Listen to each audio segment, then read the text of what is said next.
Welcome back, everyone, to the weekly Armchair Sports Talk podcast. This is United show. This is Devil's Advocate. We were playing a bit of musical chairs there for a second. Don't know what happened there on the screen. Obviously, we're here to talk Manchester United versus Everton in the Premier League. And joined by Marc and Jonathan.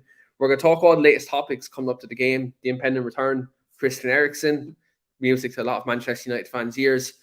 We're going to talk about Anthony Martial. Is it time for him to come in over Wout Weghorst? Also going to talk about Marcus Rashford and also other topics. So do smash and like the video, do subscribe, and as always, look, we do appreciate your support. Jonathan, I'll come to you. In the last couple of weeks, our midfield has been struggling, to say the least, in terms of like we're gaining control of the ball. You know, we're not creating as much chances as we usually would. When you look at the midfield axis at the minute of like McTominay, Sabitzer, Fred, how well do you think they've coped in the absence of Casemiro in these last few weeks, considering we've been on such a good run with likes of Casemiro and Eriksen in the team? I think they've done relatively well, Keane. I mean, the standard that Casemiro has set this season has kind of made it impossible for anyone behind them to come in and do an acceptable job. You know, the comparisons are just completely unfair. But I thought McTominay had been struggling a little bit. I thought the international break probably didn't do him any harm. The 4 goals he scored over the international break probably gave him that little bit of a confidence booster as such. I thought he did relatively well against Brentford. He wasn't outstanding, but I thought he did relatively well in that holding midfield position. I feel a little bit sorry for Sabitzer because I think he would be a better player with Casemiro behind him, and I think he's just been kind of in and out of the team.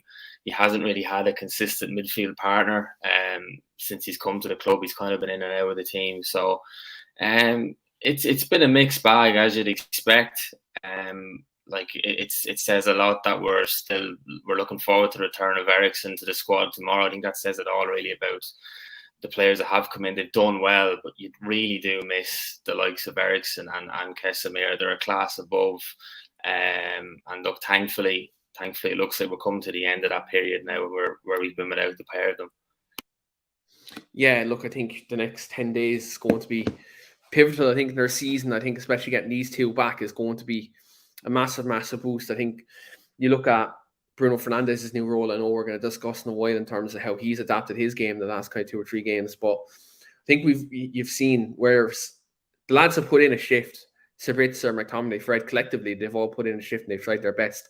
But I think when you just look at the quality that Casemiro and Eriksen possess, it's you can see the gulf in class, and it's a difficult situation for them to come in and try emulate the two of them when you look at them 3 players. None of them probably bar Sabitzer have a similar skill set to like them 2 players. So it's a difficult time. But I do think with Christian Eriksen coming back into the team, you'll see a lot more balance, a lot more patience in their midfield, and you'd like to think a lot more ball retention in the team. But Marc, obviously Casemiro is not going to be fit. Obviously not fit, but not available to play tomorrow because his last game of his 4-game suspension.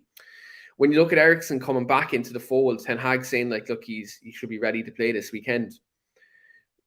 When you look at the last 2 games, especially having Sabitzer and McTominay as a 2, and look, it worked to a degree the other night, but against Newcastle, we've seen against a team that plays a physical game, probably similar to what Everton will play with likes of Onana in midfield.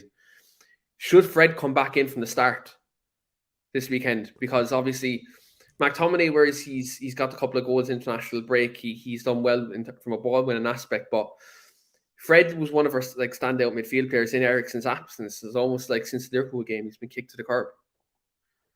Yeah, I think if we do a 11 later, I would have put Fred in my team. I think the game's going to be won from the midfield. I know that we say that a lot, but I think Everton tend to play sort of 4-5-1 and kind of swamp that midfield area, and they play very vertical in their attacking phases. And I think you need someone like Fred in there for that tenacity, for that dogged approach, and to sort of close players down quickly. And I think we've seen that far more often from Fred this season. I think he's obviously one of those players that really has come into his own a bit, has had a bit part play, and I think whenever he's had made an appearance, he's done very well. So I think if it was I can't say whether Eriksen's going to start, probably not. But you kind of hit upon that as well. You know, as much as we talk about Casemiro being a massive player, and he absolutely is, Eriksen is very underrated in that. I think you've seen even since whenever it was against Reading back in February, was it January? And we lost him January, wasn't it? Our midfield has been disjointed, and I think it's very clear to see that our best midfield three are Casemiro, Eriksen, and Bruno. So if we've got one of those two back tomorrow, I think it's going to be a massive, massive boost. And I think he's been probably our player of the season. I honestly, I would go as far as that. I think he's such a presence in midfield, very quiet, you know, and he really sort of dictates that pace of play, gives us some stability, sort of directs people about. He's always available for a pass, which McTominay doesn't bring. And if it was for me, depending on how fit he is, I would have Fred, I'd have Eriksen, I'd have Bruno in that midfield. Yeah, Fred, Eriksen, Bruno. I think that's probably the midfield we'd like to see tomorrow. But again, I think you probably see Eriksen probably after the 60 or 70 minute mark tomorrow to get some minutes into the legs. I think you're probably looking at next weekend before you see him start, because I don't like in a high pressure Europa League game back from injury, do they play him from the start? That's the thing. Fred's played the majority of the Europa League games from the start. So like I think that's where you're probably looking into reintroducing Eriksen this next weekend in the Premier League rather than like from the start anyway. I do think he'll get a game tomorrow, definitely. He gets some similar to Martial. If you look at the way Ten Hag's brought Martial back into the team, like he hasn't rushed him back. Whereas like earlier on the season when Martial was unavailable and he brought Martial back a bit too quick. But when you look at the last couple of games, how he's been bringing Martial back, he's been slowly, steadily, giving him, 20 minutes here, 15 minutes there. So, I just hope if he's bringing Eriksen back that he does it in a smart way, that he doesn't, rush him and then all of a sudden he's coming back from this serious injury.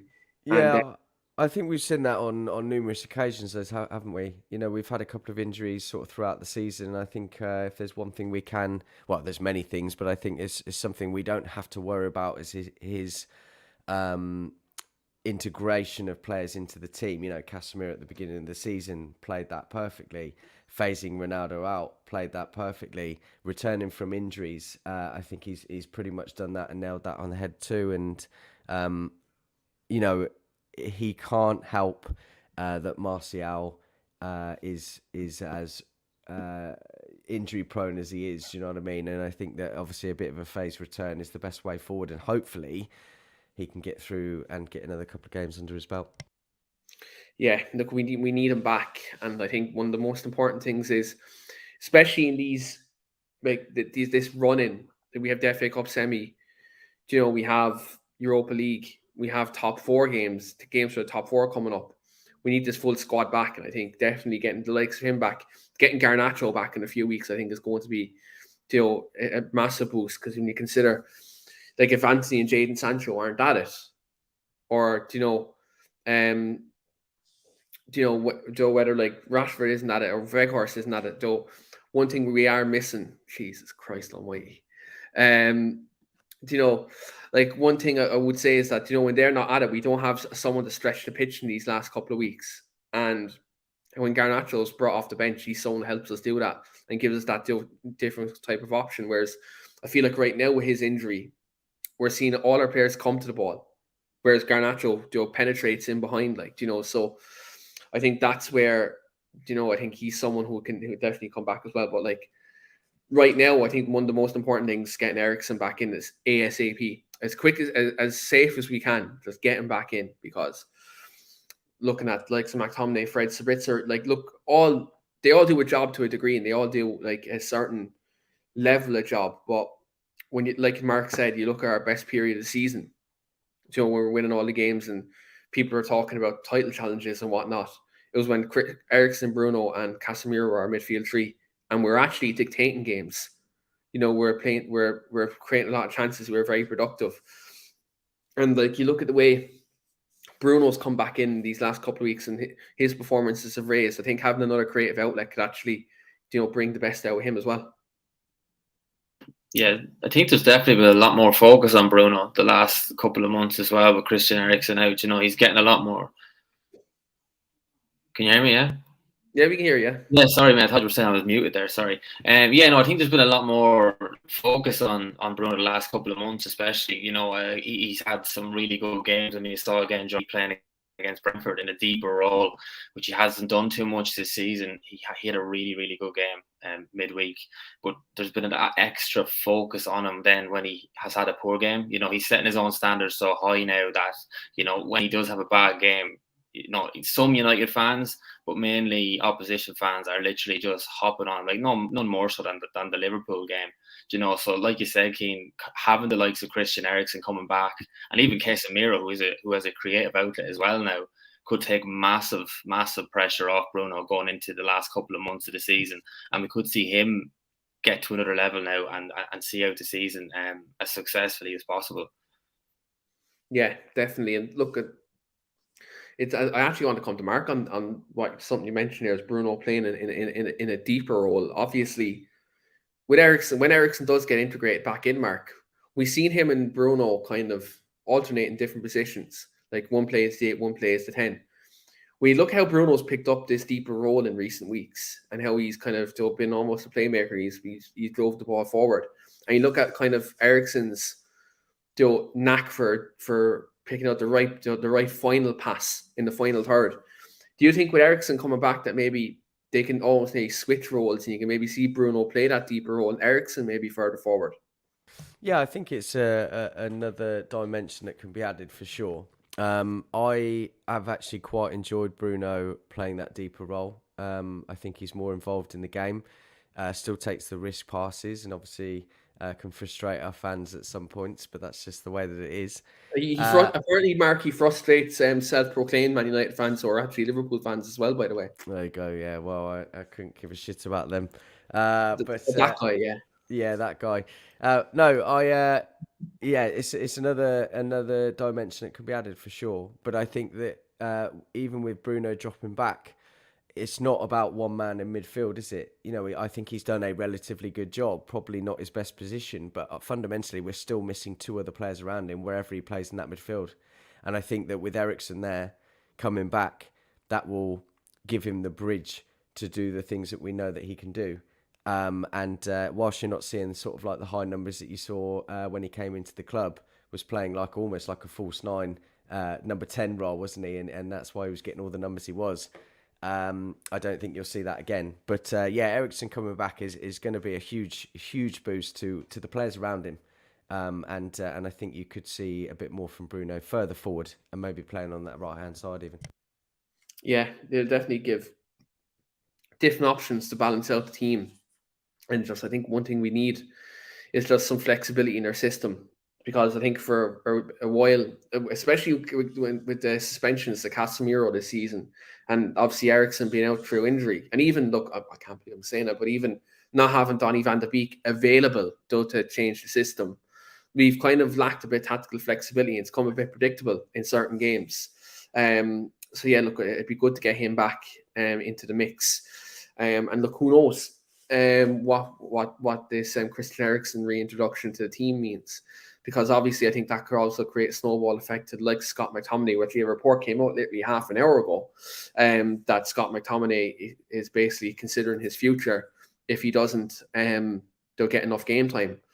So like, look, this last 10 games we could see the future of a couple of Man United midfield players, be up in the air as a result of Christian Eriksen coming back. So that's, I suppose, down to an interesting dynamic that could be caused now in the next couple of weeks.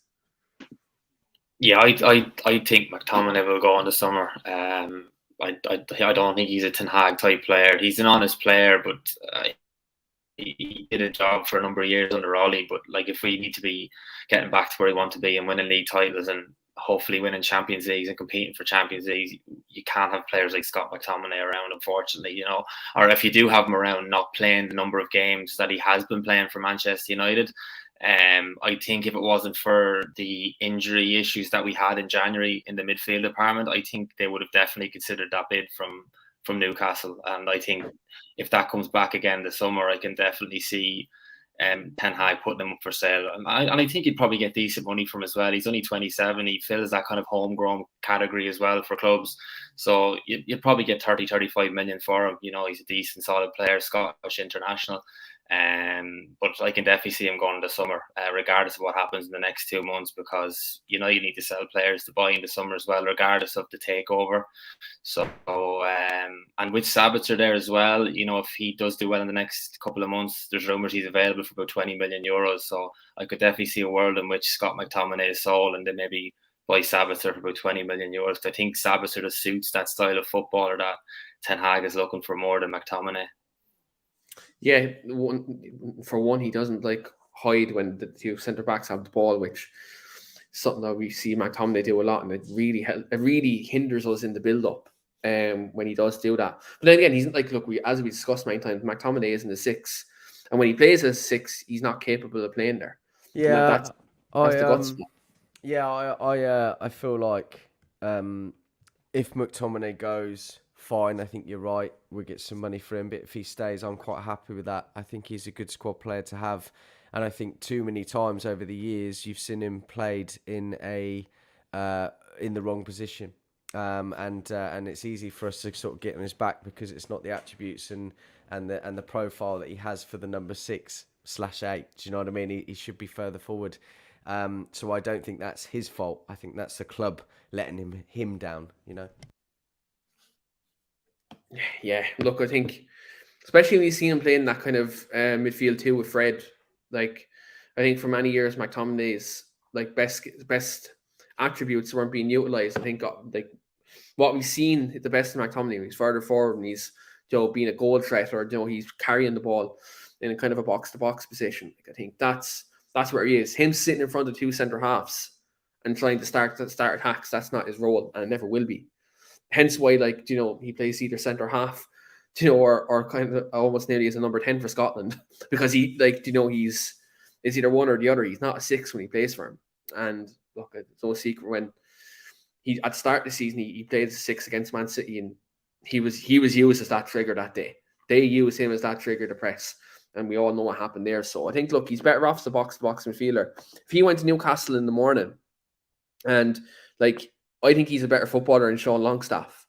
I know if there's a few magpies who actually listen to this, so they'll probably come in and abuse the life out of me, which they're welcome to if they want. Like, but like, he's a better footballer than Sean Longstaff, and I actually think he'd do the role Sean Longstaff's doing in Newcastle right now, and he'd do quite well as well. So, like, look, if Eddie Howe is interested and is when like the Newcastle when to pay 35 to 40 million or whatever it may be, that's being touted, then look, 100%. I would part ways. And look, that's not me saying, though, criticizing his ability as a footballer. I just think when we need to move on to this next phase, the rebuild, the Scott McTominay's, Harry Maguire's of the world, you know, need to go. I was going to come to Helly's comment there. It says it always feels worse when an academy player is sold. Just me. I understand them perfectly, though. Yeah, look, when an academy player leaves, we've seen it down the years. It hurts. It does. Like when we seen the likes of Ravel Morrison and that leave, and we knew he had so much potential as a footballer, that one hurt. And we've seen the path he went down. Or, you know, we've seen other players leave, like Adnan Januzaj, who had so much promise, and then he left. You know, and he came through our academy as well. Like, look, there's been players the last couple of years. James Garner recently left, and I didn't want him to leave. You know, I think it comes down to who fits, you know, the manager's style. And I think, unfortunately, if you look at like going forward in the next 18 months, I don't expect Scott McTominay to be here in the next 18 months. Simply, like, you look at the way historically how Erik Ten Hag has played football, it's not going to happen. A question for you, King, quickly. Obviously, you talked about Garner there, and he's moving to our opponents, Everton. He doesn't even get a game for them. Do you think? I agree. I felt the same. But do you think that maybe it was justified, and perhaps we could have been wrong with him being integrated into the team? Potentially, I'd look. To be fair, if I look at the likes of Kobe Mainoo not getting into match day squads now, there's no way. Like there was no reason why Joe James Garner couldn't do at that time. I do think he's probably. I look at the hand he's probably being dealt. Joe at Everton, he had Frank Lampard and now Sean Dyche, two managers who are probably anti-football. So like they probably don't suit his style of play. So like look, probably the wrong move for him. I would have preferred if he went to like Bournemouth or something on loan, just somewhere like that where he would have been playing football, or even you look at even Southampton, because they I know like they're in the pits in the table, but when you actually look at like the football they're trying to play with the young team, he could have gone there. But like look, at the end of the day, we still have like some Mainoo, we've Hannibal coming back. It probably wasn't realistic for him. If you wanted to stay and fight for his place, especially with the signing the Casemiro happening that same week, he needed to go, and we need to balance the books. As much as I hate to say it, in terms of like that, because we all know why we need to balance the books, because then certain parasites own the football club. But we're not going to do a show on ownership tonight, because quite frankly, I'm sick of talking about ownerships and takeovers, and people will start gaslighting me in the comments. So that's just not happening tonight. I am not talking about the Glazers tonight, not unless in the next 20 minutes or something news comes out that the club has been sold. But other than that, we're not talking about ownership tonight. We're here to talk strictly football. But speaking of a player who was his, like, I suppose, role and future is in question, Jonathan, and he's recently returned as Martial. What have you made of his kind of last two cameo appearances? For me, it feels like he's like, albeit he didn't score or assist anything, but it feels like to me already he brought back a balance to our front three that we probably haven't seen in the last couple of months. Yeah, he definitely brings something a lot different to what Weghorst has brought since he's joined the club. I think we got a glimpse of it in pre-season when he seemed to be fully flying and fit with that front three of Rashford and Sancho and himself. You could see what Ten Hag wanted to do with him. He was that kind of forward that could stretch back lines. He was a forward that could come deep, also get the ball short, pull centre backs out of position to leave space in behind for the likes of Sancho and Rashford. It's evident that Ten Hag really rates him. I know not a lot of United fans gave him a future beyond last summer, but from the minute he came in, I thought it was just kind of spiel coming from a manager that didn't have enough money to buy a replacement centre forward, when he was saying that he rated Martial and just trying to get his market value up. But he does really genuinely seem to rate Martial as a player. Now, whether that changes in the summer, if we do get a proper out-and-out number 9 like a Keane or an Osman, that could change very quickly. But I think between now and the end of the season, if Martial does stay fully fit, plays the way that Ten Hag wants him to play, I think he could be a massive, massive asset for us.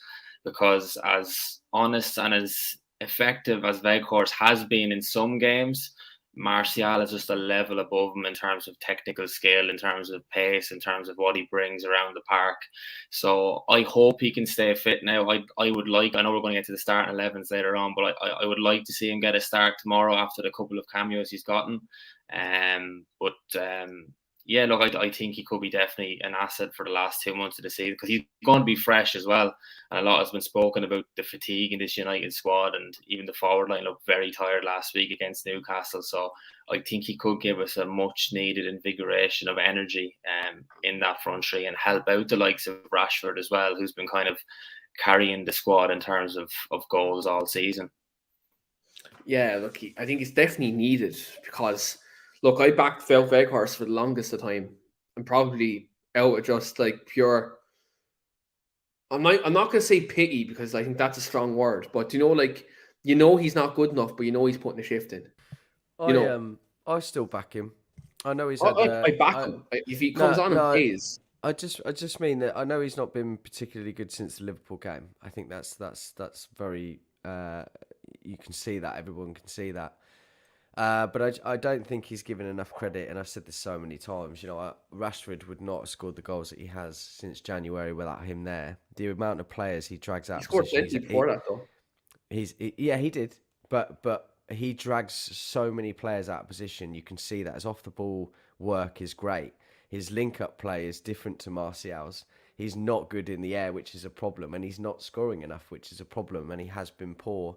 I think with Martial, his finishing has regressed over the last couple of years, I think. But you can see the talent that he has. You know, he's great with the link-up play. I think on his day, he's one of the best dribblers in the Premier League. Keeps it very close to him, and he's definitely an asset. I'd like to see him start tomorrow, but yeah, Weghorst, we'll see Weghorst over the next few weeks, I'm sure. Yeah, hopefully not. Look, you know I've backed him, but the more I watch him, I just don't rate him. I just don't rate him. I'm going to be completely honest. I look at how we were attacking in transition. Yes, he works his socks off, tracking back and stuff. I watched that Newcastle game in particular, and there was a couple of times he got the ball and he actually slowed down our attack. We players breaking, and he was just not making that pass at the right time. He wasn't, you know, like he wasn't doing what, let's say, what Martial would do right now in terms of picking out that pass, knowing when to release it. Sometimes he's taking that to one touch too many, and I just think he's just not what we need. And he's a decent fourth-choice striker if you want a big target man in there to cause a bit of disruption in the last 10 minutes of a game. But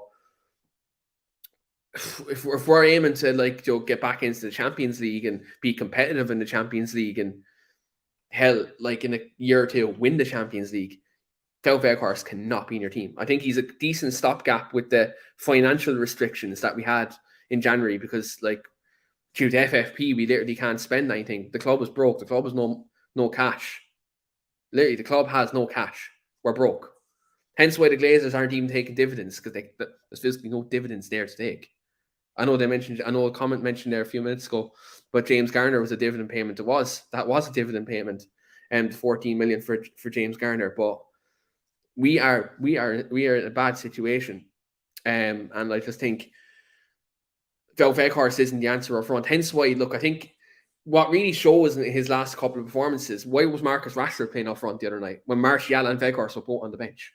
I think that shows me that Ten Hag has even seen in the last couple of games that he's really underperformed, and you're talking about Martial regressing. I think Weghorst in the last 4 or 5 games has massively regressed. I agree. I do agree with that, yeah.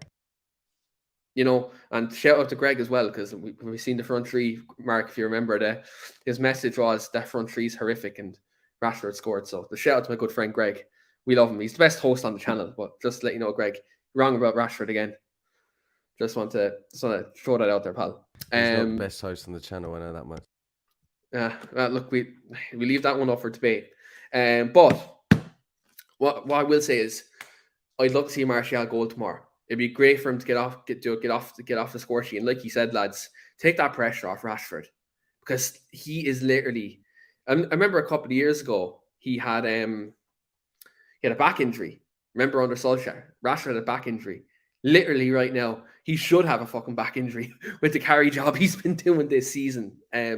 Look, it'd be great to get Martial back in. Look, please God, if we can sell a couple of our homegrown players who still have a bit of market value, your Hendersons, McTominays, Maguire's the world in the summer, we can bring in good midfielder and a good number 9, because that would be absolutely refreshing. But what do you think about Everton last couple of weeks? Obviously, Lampard got the sack, who is now at Chelsea. We're due to have a show about that. We will have a show about that. Friendly fire coming soon. Frank Lampard got sacked. Dyche's come in, Mark. Steady the ship. Probably I think that's probably the best phrase we can use. They're picking up results. They picked up a good result against Spurs midweek. Though they picked up a good point at Stamford Bridge. Though that they played very good against Arsenal at home. And what you make of the opponents tomorrow, and kind of the job that Sean Dyche has done at I suppose at a way bigger club than Burnley. Yeah, I think he's come in and done exactly what you would expect from Sean Dyche. And I think he has steadied the ship. I think they're a lot more sound defensively, a lot tighter, a lot more difficult to score against. And as I say, they play a 4-5-1, and they seem to be sort of more controlled in the midfield. I think that's where we, again, like all the other games most recently, we will need to be on our A game. I think we need to make sure we're flooding that midfield and be able to compete with that, which I'm absolutely sure we will. But I think we need to be careful with their wingers as well. I think Awobi and McNeil could. Since he's moved back out to the right, like he was playing midfield for Lampard and he was doing a good job out there. But I've noticed the last few games, he's gone back out right midfield. He's been a good threat on the break. Yeah, I think he and McNeil are going to be something to watch. You know what I mean? I think our fullbacks need to be on their game as well. But yeah, I think he's done a good job. It'd be. I know a lot of rival fans dislike Everton. I can't understand it myself personally, but I think it would be a crying shame if they were relegated, which is a very much possibility. But I think he's come in. I think he's done a good job, and I think that he's brought some discipline back. He's brought a little bit of arrogance, in the way that he does his presses, and I think that probably filters down to the team a bit, and they're going to be difficult to break down. What do you think? Do you agree with that sentiment, Jonathan? That I suppose Dyche's come in, steady the ship. Do you think they're going to go down this season? I know that relegated. Look, we could literally do a whole podcast on it. I know we're a Man United centric podcast, but we could literally do a whole one on the relegation battle in itself. But do you think they might go down, or do you think Dyche is too experienced that they'll stay up? Yeah, well, he's come and he does it. He's done exactly what he says on the tin, isn't it? When you get Sean Dyche, it's literally comes in, a lot of men behind the ball, make them solid, tough to break down, tough to play against, a nightmare to play against. In previous years, I probably would have said no. I don't think they're going to go down. But when you look at how tight it is at the bottom of the table, there's literally a couple of points separating, something like 13th down to 19th or something like that, and I appreciate what you're saying about his experience and everything like that, but I think back to Stoke City in the Premier League and under Mark Hughes and that, and for years people were like, look, they're struggling, but Stoke won't go down, they're too experienced, they've got an experienced manager, experienced squad, and also to fight relegation. But sometimes you just run out of matches, you know what I mean? And if teams are picking up points around you, then all of a sudden it could go very sour very quickly. I agree with Mark. I wouldn't like to see Everton go down. I do think they bring a lot to the Premier League. I know the last few years they've flattered to deceive. They've only barely survived the last couple of seasons. You'd like to see them do better. And I like Sean Dyche as a manager too. I think he's an old style, honest manager. I don't like playing against his teams. I think tomorrow's going to be a nightmare. Like tomorrow's a game I would really love to have had Casemiro back and Eriksen available, because that midfield is going to be a nightmare to break down. No, I do think Everton will just have enough to stay up, but I wouldn't say that confidently at all. Yeah, look at the relegation fight at the moment. Like Leicester City are in 18th at the minute, aren't they? Like you can't. The only team I'm certain that'll go down is Southampton. Like that's the one I'm certain about. And even then, you look at how, like, you look at the couple of players they have and look at a couple of scalps they've picked up. They could stay up. Personally, I'd like to see him stay up because we like Dobzino was there as an Irishman, or like, look, they go down, we can pick him up as a number 2. We'll discuss that at a later day. But like I do think there's a massive onus on Sean Dyche to keep Everton up. I think you look at not just from a footballing point of view, but from a financial one. You look at that new stadium that they've built that they're about to move into. They've been hit by FFP. They've broken many counts of that, which means they're probably going to get hit with a transfer ban or something like that soon, or a big massive fine which already they probably won't be able to afford to pay. If Everton go down this season, it's going to be a fucking disaster, and I'm going to sugarcoat it. It's going to be an absolute disaster for them financially if they go down. So I think like these next 6 weeks are massive. But look, again, they've no better man to come in and actually stabilise it in Sean Dyche. And look, if they can get the likes of Damari Gray, Calvert-Lewin, and all of them, to come in and do fire and keep them up like Lampard did towards the back end of last season, that'd be great. But I think that football. Look, when I look at Everton Football Club, I think they're a big club. I think they've a great fan base. They've good history as a football club, and it'd be a shame, like Mark said, to see him go down. I look at their ownership. I look at Mashiri. I look at Bill Kenwright running the club, and in the last decade, they ran that club horrendously. I remember going back to, it was the 2016-17 season. They signed about 4 number 10s for the one position. They signed Rooney, Davy, Klassen. Who was the other one? They signed like 2 other ones, and for all the one position. And that showed that summer screamed to me as like they sign players to sell shirts. Who else does that? Who else does that? Manchester United. This man, lone watch. 2 goals for Amad Diallo. Yeah, I've seen Twitter this evening. Apparently, he's been ripping it up again. Look, but looking at him at Sunderland, and you look how Anthony's playing this season. I'd love to see Ahmad come back in and just be an option on that right hand side, especially if the rumours of Palestri going on loan in the summer are true. Then I'd love to see Ahmad come in and actually challenge Anthony, because they're a similar profile of player, both left footed right wingers, and I think it would be absolutely fantastic to see him come in and do a job. But remains to be seen. Having a great season. Hopefully, he doesn't get Sunderland promoted though, because I can't stand that football club. Ever since the Aguero moment, I can't stand that fan base. And the Sunderland Till I Die documentary. Fuck, that was tragic. But we will move on to obviously tomorrow's game. I suppose we're going to start 11 and score predictions. Mark, give me your goalkeeper and back four for tomorrow. Yeah, David De Gea, of course. I think you're probably likely to see Dallo, Martinez, Varane, and Malacia. Jonathan, give me your midfield 2, 3, whatever you want to go with. I think it'll be unchanged for midweek. I think he'll stick with McTominay, Sabitzer, and Bruno. I honestly think he'll just stick with they've done relatively well midweek. I know Fred has kind of been held back the last couple of weeks for whatever reason, hasn't started. He may come in tomorrow, but my gut would tell me that he's going to stick with the same 3 he had midweek. Yeah, possibly. Yeah, it's there's a toss-up between McTominay and Fred, but I'd say you're right. Especially, I think if Onana's in midfield, he might want to start McTominay in there to kind of match him physically.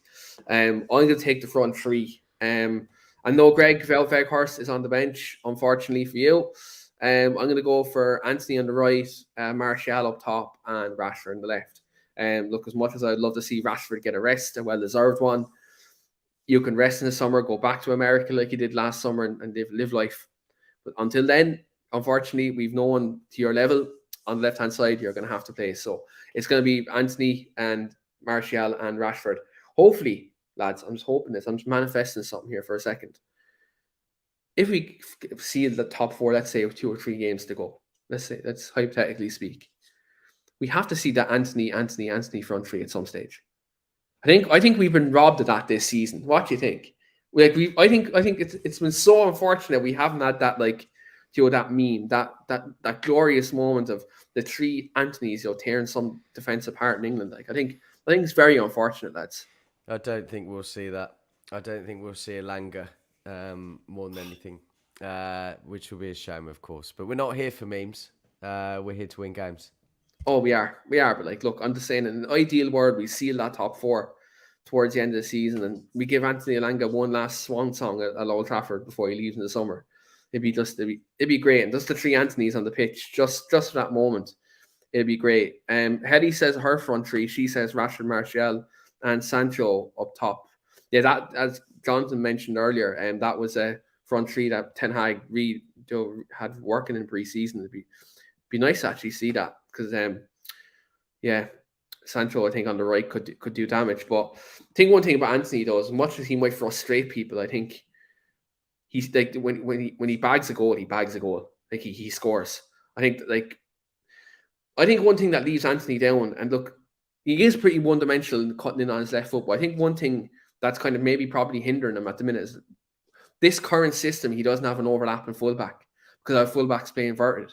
If we had the right back, we Dallo or Wan-Bissaka bombing on ahead of him and dragging an extra person away, he probably wouldn't be hitting the first man as much, because he'd have a bit more space to shoot. But I understand why we don't have an overlapping fullback, because our inverted fullback system is working. But I'd like to see maybe, and this is on the same side, on Rashford's side as well, I'd like to see our fullbacks still play like fullbacks sometimes and actually overlap.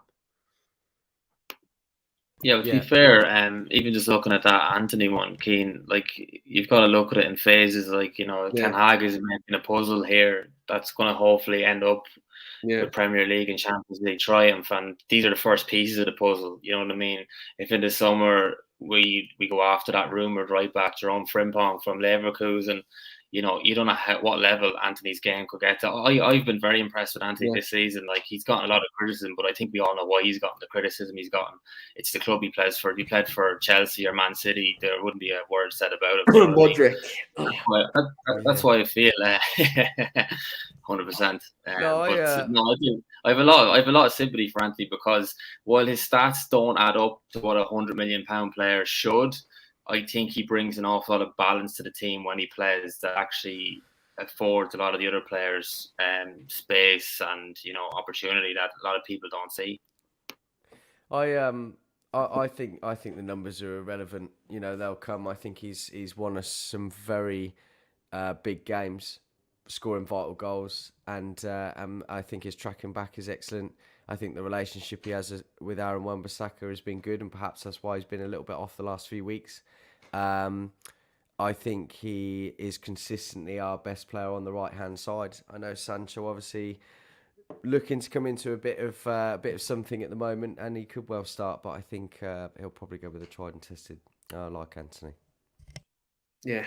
Look, I think there is a player there. I think sometimes, look, for me, he frustrates me sometimes, but I can see he never doesn't try something. I think one thing that frustrated me a couple of years ago is when Bruno wasn't in the team, our number 10 in the midfield wouldn't try that risky pass. They used to wreck my head. Then the minute Bruno comes into the team, that's why I never give him shit for what he does, because he tries. I think that's what Anthony as well. Like, he's ambitious. He's an ambitious player. He wants to do a bit of skill. He wants to cut in and take a shot. Like I said, and Helly made an excellent point about Aaron Wan-Bissaka. When they've linked up together, they've done quite well. I remember being at the Barcelona game, and them two being on that right hand side in that second half, and made a big difference. They stretched Barcelona. Trevor, I'm actually a quite calm and collected person. I'm never angry and never frustrated. Now, if anyone see me before we went on air, I was very pissed off, and I actually apologized to Mark. I shouted at Mark and everything. I'm going to apologize, but I'm actually going to do it live on air, because I think that would actually mean more that I'm doing it in front of an audience. That I apologize, but yeah, Mark, I'm sorry for being mad earlier. But when it's about United, I'm actually quite cool, calm, and collected. Except when it comes to talking to people like Johnny at FX, because you have to it's like trying to hammer a nail into something. Do you know what I mean? It's like talking to the fucking wall. But when you talk to nice people like Marc and Jonathan about football, it's a nice, cool, calm, and collected conversation. But yeah, I'd love to see Anthony just really come into his own and do, like Mark said, winners even more games of football. Add an extra dimension or two to his game. But one thing to say about him, he's still young, lads. He's still coachable at this age. It's not like we're bringing in a 28, 29-year-old that's, you can't teach a dog new tricks. Do you know what I mean? An older dog new tricks. It's not like that. He's still like a relatively young player. So there's bad habits that can probably still get weeded out of him, coached out of him. And we've a very good coaching staff and a very good manager to do that as well. I think it's a bit cliche, really, but I think when a player comes in, they kind of need that season to embed. It's very rare that you get a player that really sort of hits the ground running. Bruno was the last one really that did it, and I don't think there would have been too many more prior to that, even during Sir Alex's days. I think it's, as I said, cliche. I think having a nice pre-season with us, and having a summer window as well, kind of to sort of get a few more of those pieces of puzzle in.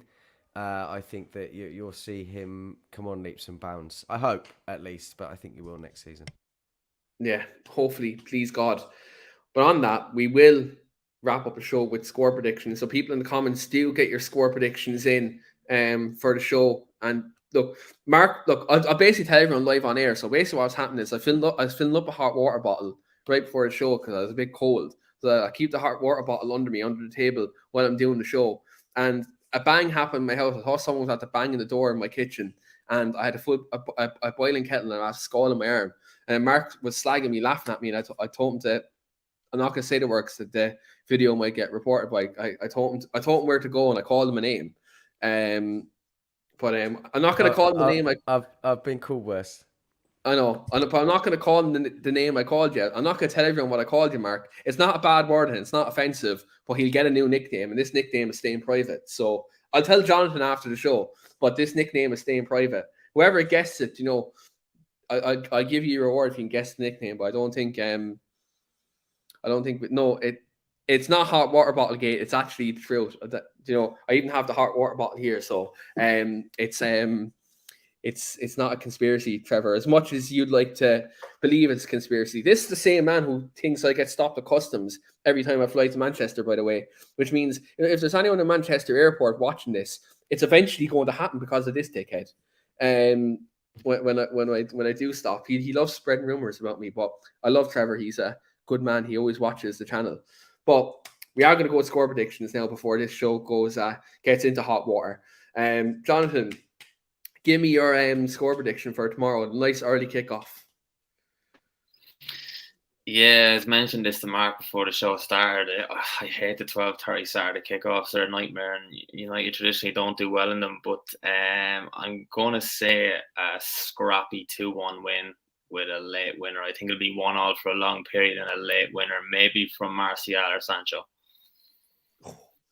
Oh, do you know what? I'd love a Sancho goal, because there's a few people on Twitter I'd love to come for if that happens.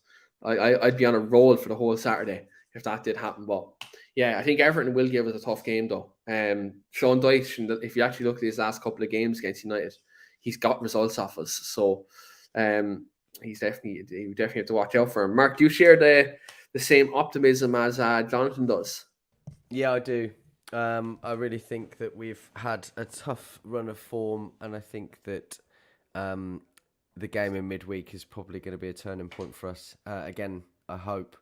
I'm going to go with 2-0, and I'm going to stick to my guns and say Anthony first goal scorer. Anthony first goal scorer. So Jonathan's going 2-0. Jonathan's going 2-1. Mark's going 2-0. Trevor is going 3-1. And he said, I'm going to say Jordan Pickford, because I'm not going to read that out loud. And Jordan Pickford has a mistake in him. He does. He does. Do you know what? I was pessimistic about this game. I thought it was going to be a 1-0 win to United after watching the other night. I think Everton will sit back, park the bus, and really play with a low block. But just for all intents and purposes, I'm actually just going to turn around and say we're going to win 3-0, and Wout Weghorst is not going to score. I thought you thought I was going to go with a Weghorst goal there. That's not going to happen. I'm going to go, because they're good from set pieces, right? And because they have a lot of tall defenders, I'm going to go Martinez to score for tomorrow. Just so that it's a crack, just to fuel that talk sport agenda even more. And the smallest player in the pitch will be out scoring against these towering Tarkowski and Cody and Michael Keane. It'd be great to just kind of throw that in Talk Sports face. But there's one last comment, and it's not United related, but it's a question, very relative question. I give this one to you, Jonathan. As a quick laugh, do you think Liverpool will get back into the Champions League anytime soon?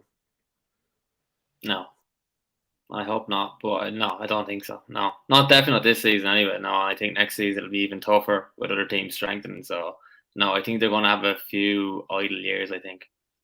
Mark? No. It's game over for them this season. I think you've got more chance of Spurs. I don't think they're good enough. I think until they reinvent the wheel and bring in a fresh, complete new midfield and possibly other players, which isn't going to happen under FSG. I think it could be. And again, more hope than anything, but I think they could be out for a couple of years. I'm going to give you a bit of a take. I think Brighton could actually make the top four this season. I'm looking at their games in hand, their current form. Ferguson and Mitoma are banging in goals and they're flying in under the radar. They could. Newcastle could still drop points. They have a few tough games coming up. They could drop points. I do think United will get in there. I think it's between Newcastle, Spurs, and Brighton for that fourth spot. I think Brighton could really swoop in under the radar in the last couple of weeks. I think it actually, as much as we're playing them in the semi-final, if they got knocked out of the semi-final, I think that would do them the world of good. Because then, I'm not slagging Brighton here, right? But though they're not a big club, right? Let's just call it how it is. Brighton aren't a big club, but if they got to the FA Cup final, what happens to these smaller clubs is they go on the beach for a couple of weeks because they have a Wembley day coming up, and they don't have the experience of going up to a big game.